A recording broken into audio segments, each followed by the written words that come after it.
সারা দেশের পাশাপাশি দক্ষিণ দিনাজপুর জেলা জুড়েও নেতাজি সুভাষচন্দ্র বসুর জন্মজয়ন্তী উদযাপন করা হলো।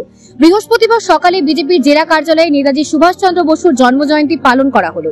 এদিন নেতাজির ছবিতে ফুল ও মালা দিয়ে শ্রদ্ধা জানান কেন্দ্রীয় প্রতিমন্ত্রী তথা বালুরঘাটের সাংসদ সুকান্ত মজুমদার।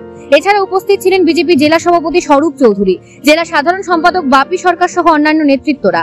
নেতাজি সুভাষচন্দ্র বসুর আত্মজীবনী নিয়ে আলোচনা করেন কেন্দ্রীয় মন্ত্রী। এই বিষয়ে বিজেপি রাজ্য সভাপতি সুকান্ত মজুমদার জানান,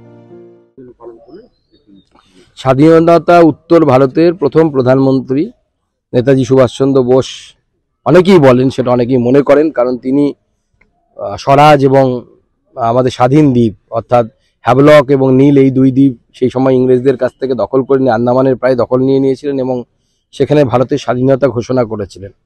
আজকে তাকে আমরা স্মরণ করছি, শ্রদ্ধার সাথে স্মরণ করছি। এবং নেতাজির যে জাতীয়তাবাদ, নেতাজির যে দেশের প্রতি ভালোবাসা, আগামী দিনে বাংলার যুব সমাজকে এই জাতীয়তাবোধ, এই জাতীয়তাবাদ, এই দেশের প্রতি, দেশমাতৃকার প্রতি ভালোবাসা, এটাকেই পাথর করে এগিয়ে চলা উচিত। বালুরঘাট থেকে রিপন ভৌমিকের প্রতিবেদন, নিউজ টুডে।